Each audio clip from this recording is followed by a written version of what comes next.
I actually purchased this. It's the worst purchase it's the worst and the best purchase I've ever made. I bought the Monopoly Socialism game. I did. I got it off Amazon. It is the most horrible game I have ever played, and it is joyless and awful, and I hate it with the burning passion of 1,000 suns. Everyone in my family hated this stupid game. And I took pictures and I put it up on Twitter. First off, the rules are ridiculous. Do you know that you do not start off with money in the Socialist Monopoly game? So I had the kids sit around because they had some people over. We all sat, and they all wanted to play a game because my youngest was like, we always play games. Let's play a game. Let's play a game. I'm like, what about this one? And my kids who are conservative were like, yeah, let's play that. So we got it, open it up. It was awful. And it doesn't come with as much money. And the little board pieces are old-timey typewriter, old-timey Nokia phone, because that's all you're going to be able to have. And there's no property to own. There's only projects to manage. Like the Open Minds Library. And there's way too many references to quinoa in this game. And so you don't start out with any money. You get to, you roll 2 dice.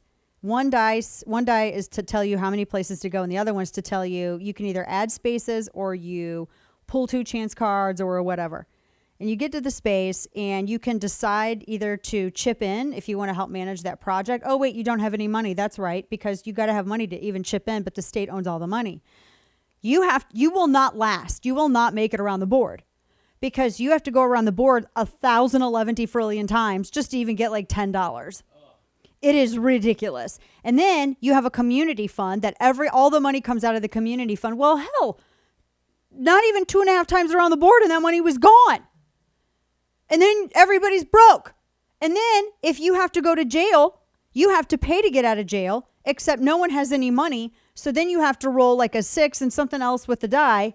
And nobody's doing that on their first time. So my youngest son was just in jail like his first move, and he was livid. He was livid. At first he thought it was funny, and then he just got angrier. He's like, I'm not even playing this game. I don't even have any money. The state has all my money. And he was mad. Oh, he was so mad. And he's like, I may rob a bank. And I'm like, well, hell, you probably can in Socialist Monopoly. I don't know. They are. It was ridiculous. It was so ridiculous. And it was so joyless. No one had any fun. It was awful. No one wanted to do anything. No one felt like you weren't competing against each other. No one was competing. Everyone was just trying to stay alive.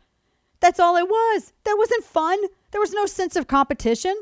That's what I can't hate. If you can't handle competition, you're a wuss. I'd call you something else, but I'm gotten right. But I'm just saying, it was awful. It was an awful game. It was so awful. I kind of want to burn it. I want to throw it up in the air and shoot it and then burn it. Do it like that. Yeah, you could. It was. Oh, and then my son was thrown to jail because they found an offshore account. Oh. That was what the chance card said. It found an offshore account. And my son was like, what? And I'm like, oh, yeah. And they threw him in jail for being a dirty capitalist and skirting the rules. Money. Yeah, don't be hiding your money. No. And my oldest son was like, this is exactly what would happen if Bernie Sanders were president. Yeah. Yeah. And then when I posted pictures on Twitter, a bunch of these white progressive incels decided to try to argue with me about it. And you know that they don't even have enough change to fill a sock in their account, much less anything else. So they just got mad. People who don't know how money works got mad because how dare you insult our icon? It was the worst game ever. So parents, I'm going to tell you something. If your kids do not understand the differences between government, or you got a liberal in your house, no, let me take that back. Not a liberal. You got a socialist in your house or someone who thinks that that's cool, you need this game. Okay, so just flat out, is this a good deal or a bad deal? I would say I don't like anything about the deal, except it's probably a next necessary step to do what the president campaigned on and said he wanted to do, and I think a vast majority of the country supports, is end America's longest war. So there's no way in the world you can trust the Taliban to deliver on anything other than being a deadly, murderous cult, and it's going to continue to be that. But the people of Afghanistan and their elected leadership have to be the ones to balance and deal with that. The United States cannot remain deployed indefinitely in that part of the world, I don't believe. And so I think it's a necessary step. But I think there's just a lot about the deal that I have grave reservations about. But I think the president is delivering on his word. And frankly, anyone who wants to criticize him, what's been their solution for the last 20 years just about? So, I mean, you've got to give a chance to see where this goes.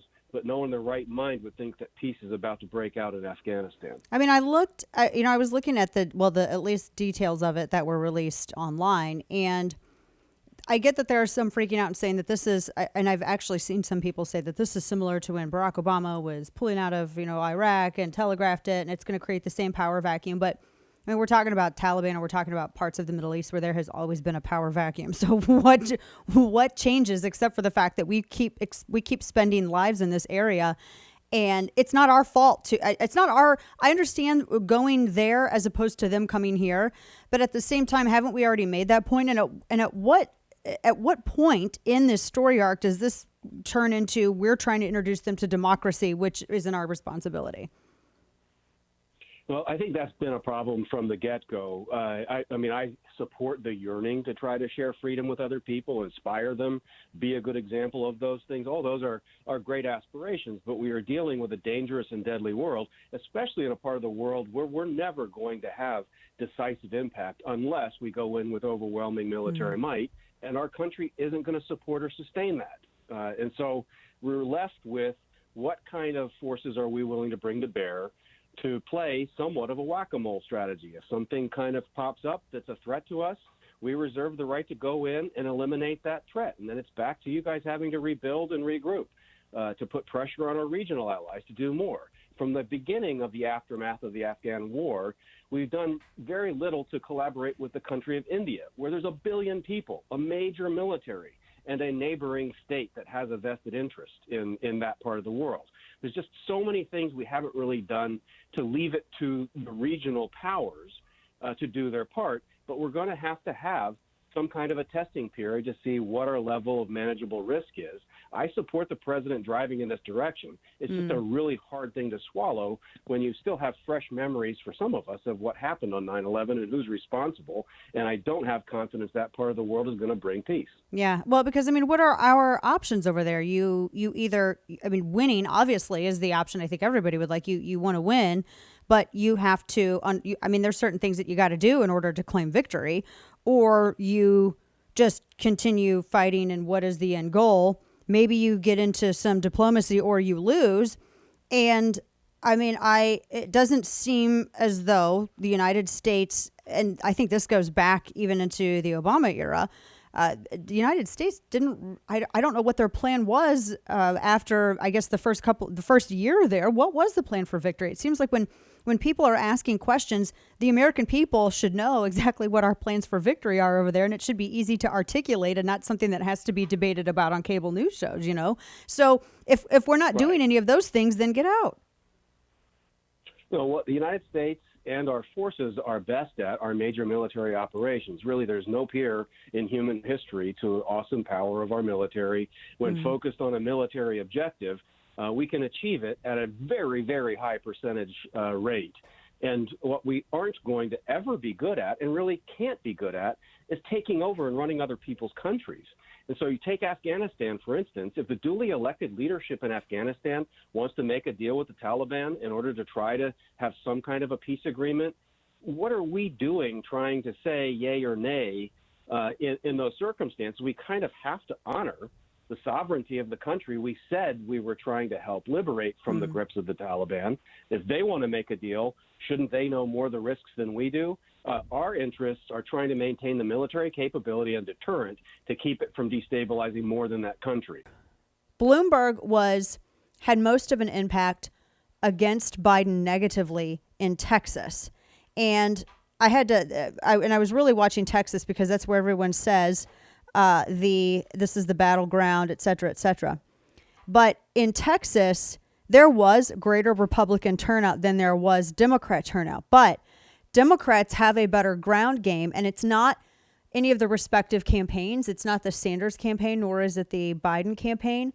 It's the grassroots, well, not grassroots. It's the Soros ops, right? It's the Battleground Texas and all of those groups that have developed in the past several years really good ground games. And as I explained earlier in the week, when you have people like the El Paso Furry and Wendy Davis, the pink-shoed abortion Barbie, those two individuals were nothing more than vehicles to register votes and also to seed the ground and make it more receptive, make the area more receptive to a potential Democrat candidate. And so that's always the goal. And so they're starting to reap the harvest of that. But the Republican turnout was greater. When I went to go vote yesterday, the line was incredibly long. Also, Democrats in Texas and elsewhere cannot run damn elections to save their ever-loving lives. And I'm so tired of hearing people, and I'm not even apologizing for my Portuguese because I'm high as a kite on meds and serious heavy antibiotics, so just bear with me. I am so tired of hearing people bitch and moan about how difficult it was for them to go out and vote in their Democrat primary. People is trying to cheat. People are cheating. And oh my goodness, it's, you know what? If it's run poorly, then go to your stupid Democrat Party chairs. Go to your precinct committees. Go to your state party chairs, you morons, because these are the people who are running the elections. These are the people who are running how many voting machines you get, et cetera, et cetera, et cetera. They were complaining about it in my county. And I'm like, have you looked and seen who your party chair is? Because that's the person who's organizing all of this. Learn how your government works. My gosh. These people could not run cars on a matchbox track. I saw that and I'm like, do you even know how this is done? Or do you think bippity boppity boo, you walk into your polling place and hoo, there's a ballot box. And if there aren't any more, it's probably Trump. He doesn't run your elections. I had to get that out of my system. That really made me mad. It is really insulting to women to act like this is because of sexism. The woman lied about being an Indian, for crying out loud. She started her race off stupidly. I mean, also literally. I mean, it's like so many ways you can go with this. And people kept when she was the best candidate. No. Who are you? Her mother writing this? Like, who's that? But these dudes who are like virtue signaling that, well, you know, it's really sad. Tulsi Gabbard's still in the race, as I understand it. Are y'all going to go rah-rah around Tulsi? Right? Isn't she still in? Yeah, she's still in there. So I guess they're going to go rah-rah around Tulsi Gabbard then, huh? I mean, all these like grown dudes. Guess they're going to get super excited about that. Yeah, I don't know. So now they're all like, Bernie has to pick a woman VP. Really? I don't know. She's not endorsing anyone yet because she's trying to figure out how to best parlay this. She wants to spin this to her best advantage, and she'd be dumb not to. But that means she probably won't. So I just can't believe that there are grown dudes out here going, oh, I just can't believe it's just really sad that this is happening and the glass ceiling. There's no glass ceiling. Stop. And I cannot stand it when progressive dudes try to mansplain sexism to me. Shut up. No one asked your opinion. No one asked a progressive male's opinion about any of this.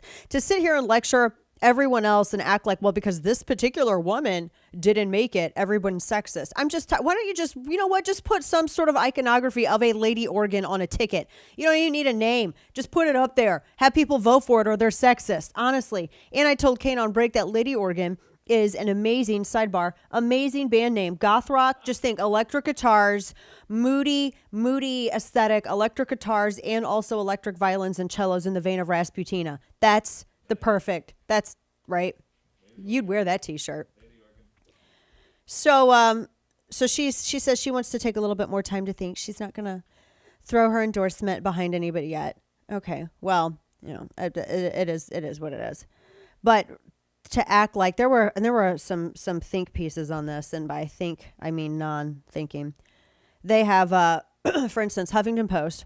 Excuse me, I'm sick.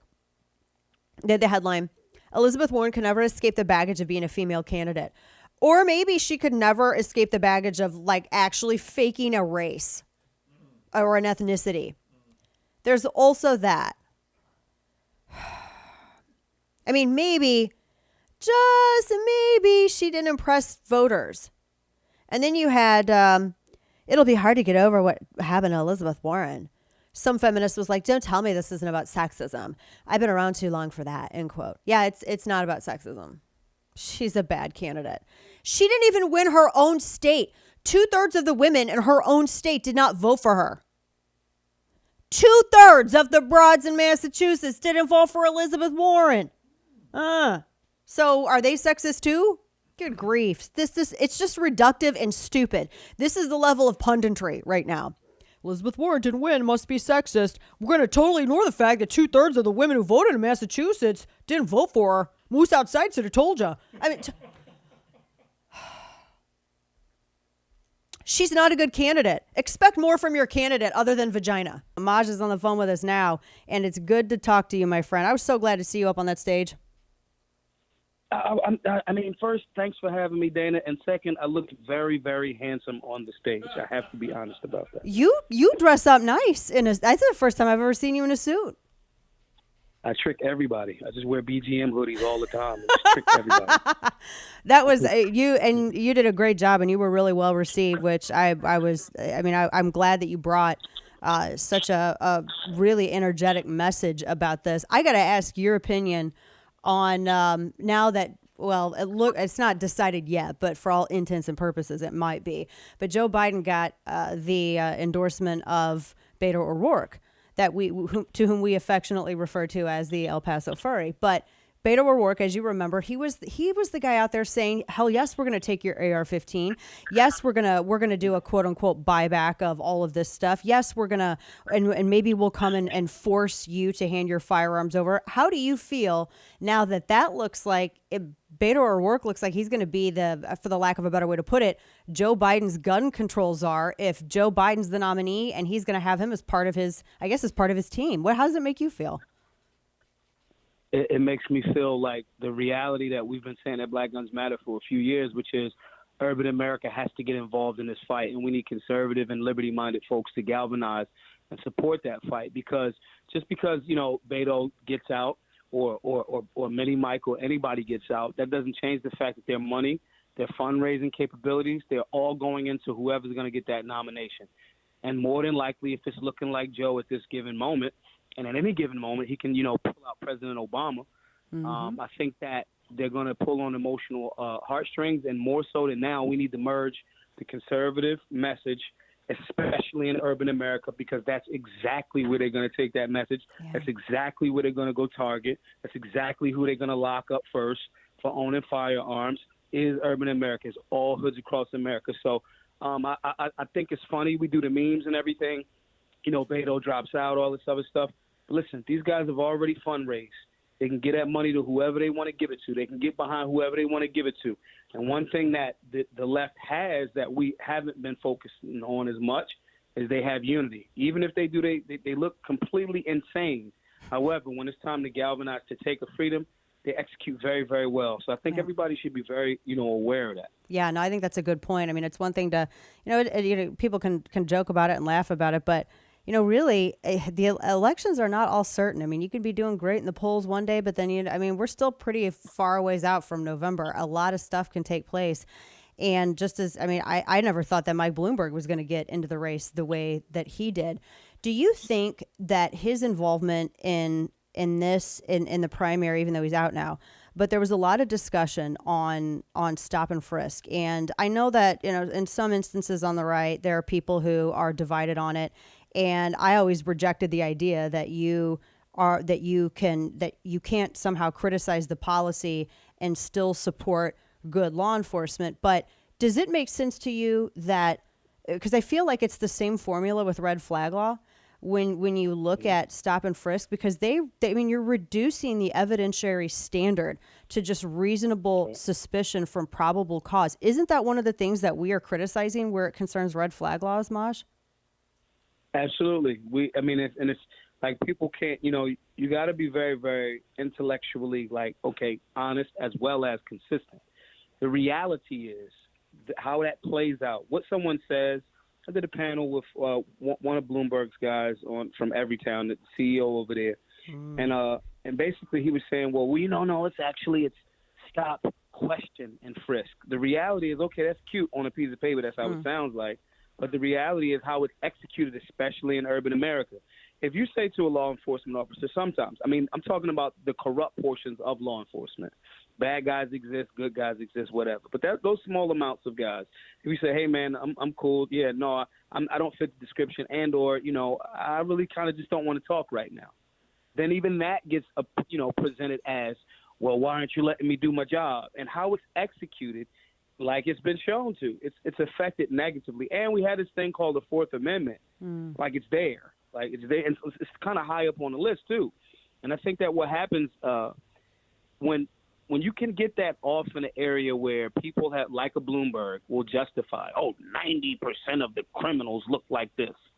When you can convince people of that falsehood, right, wrong, or indifferent, when you can convince people of that falsehood and you make an entire community look or feel like, this Fourth Amendment thing isn't actually a human right for you because you actually are like denizens to a certain extent, that is going to it resembles the red flag law in that same way. It's, well, if this guy didn't, open the door up at 3 o'clock in the morning, what does he have to hide? The reality is there's a reason why we have a Constitution and a Bill of Rights. There's a reason.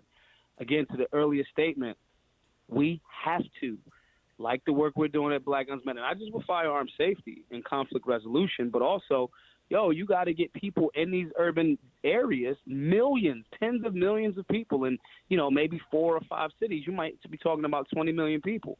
This is a voting bloc that has to understand this reality, because the people that we're up against on the left, they already entrenched. The PR that they've been able to spend for decades is already there. We have to step this up most effectively, very quickly.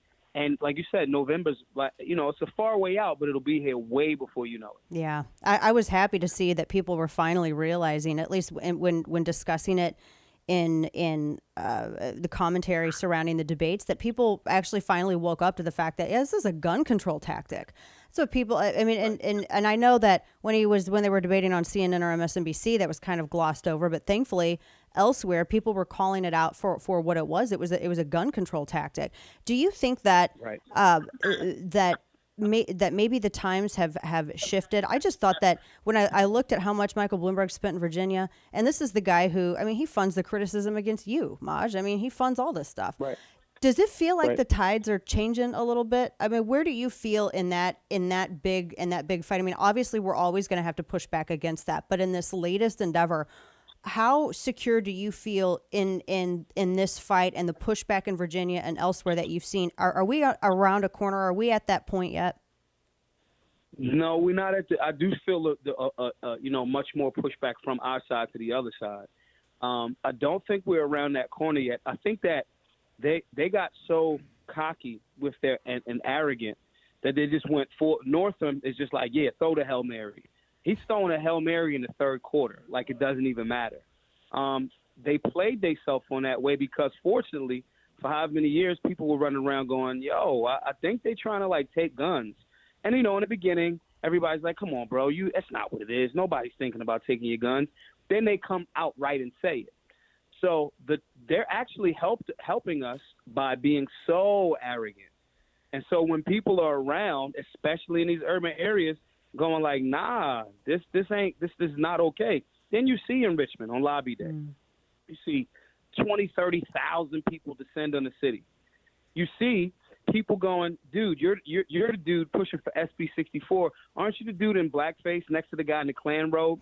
Yeah. The advent of social media, as well as the advent of, years and years, people so far along, like guys like Ken Blanchard, who were black dudes saying these things 15, 20 years ago, and it's like, they actually were. So I don't think that we've turned that corner because we can't get cocky. However, I do think that the tactics that they're using, they're not as clandestine, and it's a lot easier to point it out. Again, Beto, hell yeah, we're going to take your guns. That's an arrogant statement. You know what I'm saying? And so even down to Bloomberg. Oh, you're just going to skip 4 primaries. You're just going to buy your way in. People on the left, y'all are just forget Bernie twice in a row. We're just going to cut him right off twice. The contradiction is being exposed, and people all over the country, maybe even the world. I was talking to, the son of the president of Brazil at CPAC, and I'm discussing things with him, and it's like the entire world is watching Virginia right now and our response to it. The fear that I have is they won't know how to fall back, take the loss quietly for a second, right, and regroup. The fear that I have is they'll double down and they're going to push for more red flag laws, which will get law enforcement officers harmed, which will get American citizens harmed of any ethnic background. It does not matter. I have a fear that their level of arrogance will continue as it has been, but I think the more that they expose the true nature of what they actually are, the nature of the threat gets more exposed, more and more people go, oh, wait, even people on the left. I mean, you got things like, President Trump was saying to CPAC, we even had a guy leave the Democratic Party and come over to the Republican side behind all of this arrogant, impeachment foolishness. It is so blatant that even, not even politicians, people that live in these communities that are historically left are like, wait a minute, wait, 52% tax? What if I want to make $10 million in 5 or 10 years? So I'm supposed to give it to Bernie and his crew? Right. For what? Right. So these are the things that the arrogance on all levels, the arrogance of the blatant statements, some people did something. It's so blatant that even the rank and file that generally would vote in that direction are like, nah, and they're much more receptive to our message of liberty. Exactly. Liberty sells. And when you can message that, which you do well, it sells. Maj Touré, Black Guns Matter. It's blackgunsmatter.com, correct? Is that where I can send people? Well, it's where you can send people, shameless plug. We had a march to $1 million. We've raised at this point about $280,000 to do these classes all around the country for free. Everyone that's listening, man, we are on a march to $1 million so we can get a building, so we can franchise. These need to pop up like Dunkin' Donuts everywhere. I love that. Oh, my gosh. I love that. Yeah.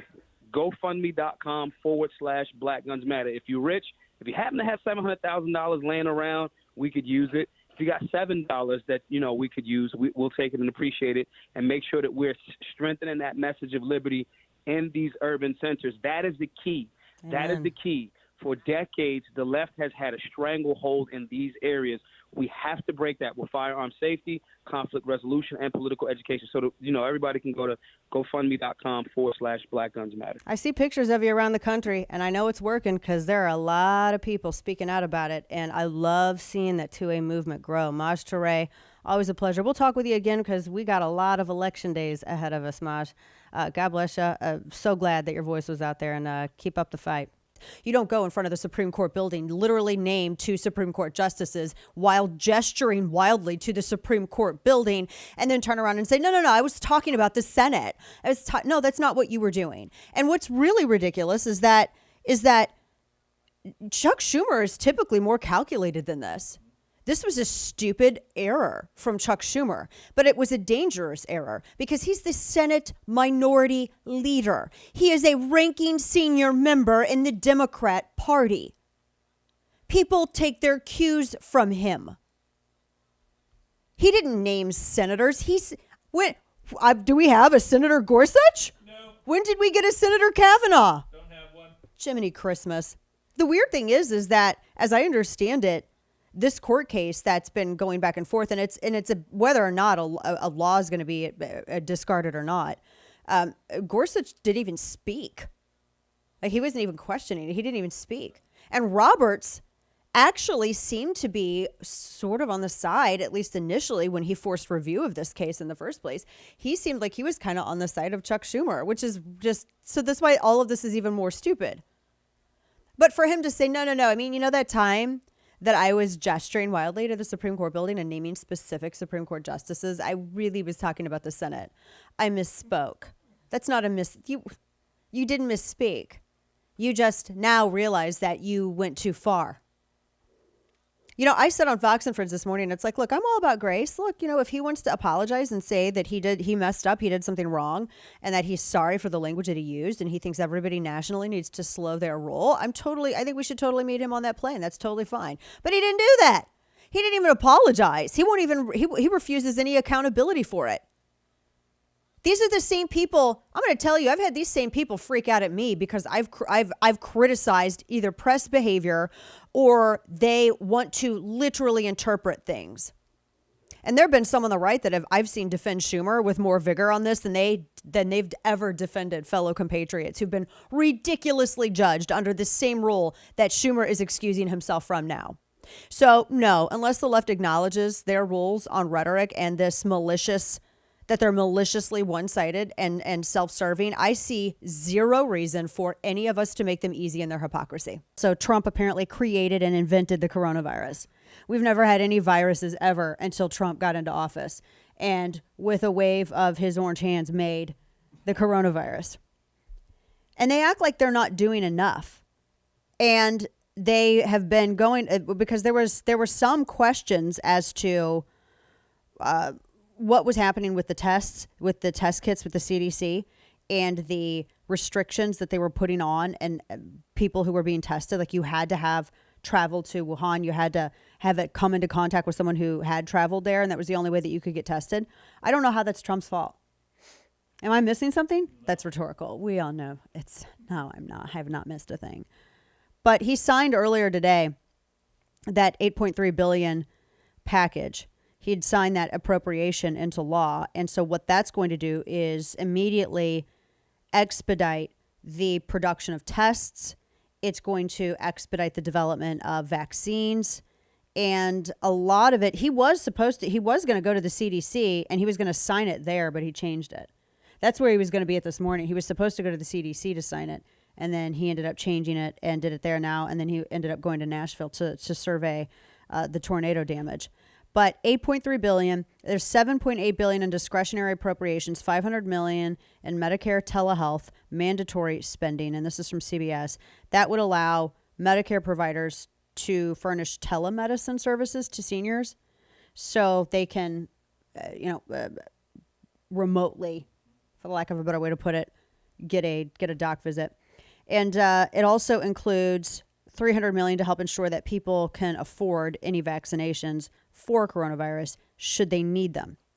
And the VP said that any American would be able to get tested for it, but he said that the government has been racing to distribute that. For all of the individuals out there who keep somehow pushing I don't know why they keep running this debunked garbage, there was no cut to CDC or NIH. There was none. There was nothing that was cut. And you can, and it was one of the things during discussions when there was a debate as to what departments were being the least wasteful with spending. There were discussions on CDC and NIH, just like there were discussions on every single department in government. I mean, if you're going to be an administrator and you're going to try to search out waste and spend taxpayer dollars in a responsible manner, you have these widespread discussions. And somehow, this is why I get so aggravated with the state of the dead nuance in this country, because even having a discussion on it somehow apparently means magically, bippity boppity boo, it's done. He didn't cut anything. There was nothing that was cut. But yet media has been operating from the same premise that, well, one of the reasons why the CDC couldn't get tests out is because Trump cut all of that right before all this happened. Literally did not happen. But hey, wait, how dare you attack the credibility of the press? That is so mean. You must hate the Constitution. United States of Karens, I'm telling you. Joining me right now, the chairwoman of the Republican Party, the RNC, Ronna McDaniel, joins us. And first off, Ronna, always good to have you. We were talking about how you would respond when we first played that Donna Brazile soundbite. You handled that quite well. She was mad at you. She was mad at you all for basically blowing the cover on their strategy with regards to Bernie. Welcome. Well, thanks, Dana, for having me. Yeah, we hit a nerve. We uncovered her strategy. Of course, she's also a super delegate, so she's one of those who really wanted to prevent Bernie from getting the nomination. And I think, there was a deal made with Klobuchar and Buttigieg, and who knows if Warren was part of it. For Super Tuesday, they had settled on Joe as the anti-Bernie candidate, and they wanted to make sure that Bernie didn't get that to the convention where the superdelegates would prevent him from eventually getting the nomination. Yeah. And they really don't have any way, I think, to counter the president's message. I mean, he had a good town hall last night. He's been in Nashville to look at the devastation from the tornadoes. Obviously the administration's been incredibly responsive. And here we already had more jobs that we've added just to our American economy actually be above and beyond what the estimations were, and it's March. This is all great news. I don't. How is the Trump campaign? How is the Republican Party? How are they going to handle the different ways that that Democrats are going to try to counter these successes? Although I don't know honestly how Democrats are going to argue against a good economy. I think the only thing that they're trying to create is some sort of drama with regards to coronavirus, which is why we've seen the lies that the administration cut funding to CDC when in fact it actually was increased. What are you anticipating, and how is the GOP going to counter that? Well, I don't think there's anything the Democrats won't do to win this election. And you see them spiraling right now. They're melting down. It started since the beginning of the year when Nancy Pelosi ripped up the State of the Union. You saw Chuck Schumer go after our Supreme Court justices. They are so angry and so upset that the president is doing good things for the American people. So at the RNC, we have to prepare for that because they're going to be on the ground and they do have energy and they're going to stoke fear and they're going to try and divide our country because that's how they win. And we're going to talk about the accomplishments that this president has put forward for the American people on deregulation, on more jobs, on wages up. And that's why we're already in 23 states. We're registering voters. We're getting our ground game ready. We've had the benefit of a head start as the Democrats fighting for that nomination. So we get to start these one-on-one conversations with voters and share with them the things that they don't hear on the mainstream media. Yeah, it's working because I was just looking at the numbers here in Texas, and turnout for the Republican primary, that what the president ended up getting was a lot more than what we ended up seeing coming out for Democrats. Looking at, you mentioned Chuck Schumer, and you brought up not just his response, but I also think of Nancy Pelosi ripping up, and that was all obviously staged, ripping up the copies of the president's remarks at the State of the Union, Chuck Schumer in front of the Supreme Court. Typically, we have seen that kind of rhetoric from maybe perhaps lower tiered Democrats, maybe not those who are Senate Minority Leader, maybe not those who are House Speaker. This, to me, do you think that this is a new era in which now party leaders are parroting resistance kind of talking points? Yeah, I think the party leaders on the Democrat Party are shameful, and they are stoking division in this country. They're trying to stoke fear.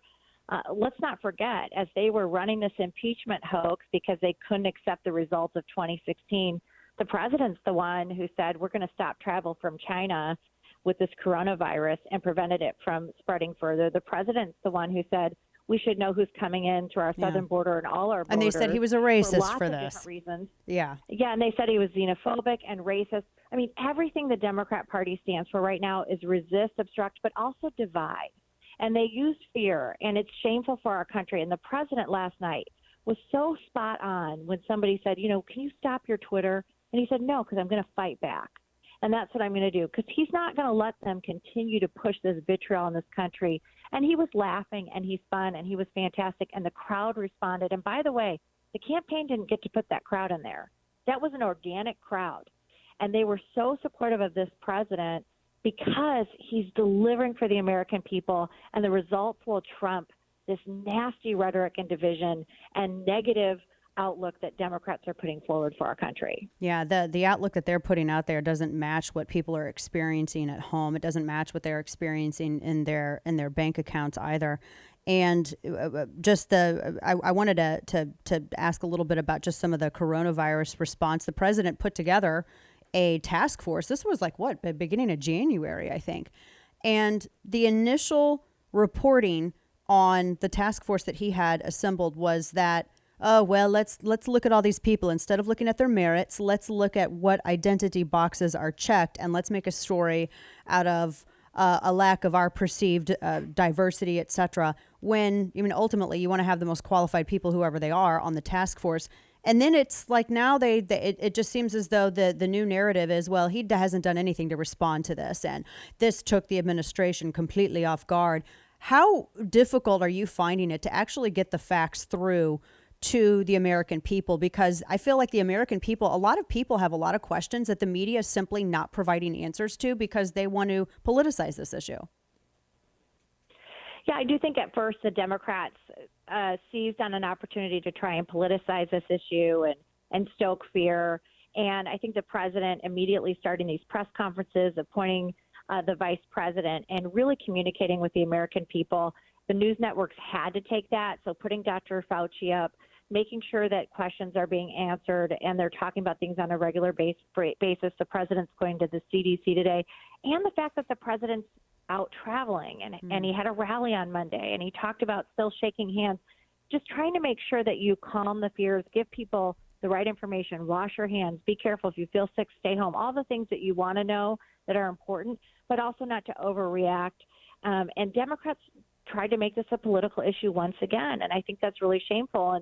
And if you really look at the origins of this, the president was in the lead saying, let's stop this travel and stop airline travel, and the Democrats called him a racist for doing it. Yeah. Do you foresee the administration maybe pushing more restrictions, further restrictions, if the outbreak continues to spread? I think that there was one reported case now in Indiana. If the outbreak continues to spread, what all is the administration prepared to do to keep that contained? Well, the president's been very clear. He's looking at every scenario, and first and foremost, he's going to put the health and safety of the American people first. So when the stock market initially dropped, I saw him being interviewed, and they said, well, what are you going to do about the stock market? He said, the stock market will work itself out, but we need to make sure we're taking care of the health and safety of the American people. So you saw Vice President Pence in Washington State. That's been hit the hardest with Governor Inslee. They had a great meeting, and that's what they should be doing. Bipartisan, a Democrat governor with the vice president, working with the governors, getting the kits into the states, making sure we're able to produce enough of these testing kits, and then giving the American people the information they need. But we'll have to see as this virus continues what's going to happen. But I guarantee you the government and this president's going to take every precaution necessary for the safety of the American people. Yeah, and I know everyone, people are grateful for that. And I think it's nice to just have someone in the White House who is not hysterically overreacting, and then while also playing identity politics with an issue that people are concerned about. They have questions about it. If it's not that, then it's the last thing I have to ask you about. I really liked how he answered, and so did everyone in our radio audience, how he answered the question that was posed to him at the town hall last night as it relates to Elizabeth Warren and whether or not it was because she's a female that's why. I guess they forgot about Tulsi Gabbard. That's why she was not successful in the Democrat primary. And I think that he really hit it. He's nice, and he enjoys, clearly, whether people like him as a politician or not, he clearly enjoys going out and talking to people and doing all these rallies. I don't know any other president that's done rallies like this. That's a huge difference there compared to her trying to enjoy a beer awkwardly in her kitchen and it didn't work out. We've been around. I've been around politics a long time, and there are these contrived politicians that do these, stage things. Elizabeth Warren is the epitome of that. That's why she lost. It wasn't because there was sexism. She was a bad candidate, as the president said. But the president's authentic, and I travel a lot with him. As people come to him to tell them their stories, he wants to hear it. He's genuinely interested in every person he meets. He loves hearing their story. He loves hearing their issues. There's nothing contrived about him. You can be a Donald Trump supporter or somebody who doesn't support him, but there's nothing contrived. He is who he is, and I think that's so refreshing. I watched him on that stage last night, and I thought, how are Biden or Bernie going to go up against this? Because he's just so comfortable and so good, and just so well able to communicate so well with the American people. Yeah. Do you think Warren is gonna? Do you think she'll endorse Biden, or do you think she'll get behind Bernie? I don't think she's going to endorse Bernie. I just don't. Part of me thinks that she and Biden, she stayed in for Super Tuesday, so she can help Biden. I really do. I think she's not liked Bernie. There's been, bad feelings there. It's been very clear. She stayed out of the 2016 primary. She didn't endorse in 2016 until Hillary clinched the nomination. I could see her staying on the sidelines, but I wouldn't be surprised if she supports Biden if he offers her something in his administration that he's never going to get because we're going to beat him. But if he makes some type of offer and overture, well, he might forget he's running in that one though. So it might be he might think it's I cannot wait for the debate, and I know a lot of other people are excited to because I think the president will do well. Ronna McDaniel, always such a pleasure to talk with you, and appreciate what you do and your strong voice out there. Thank you so much for joining us.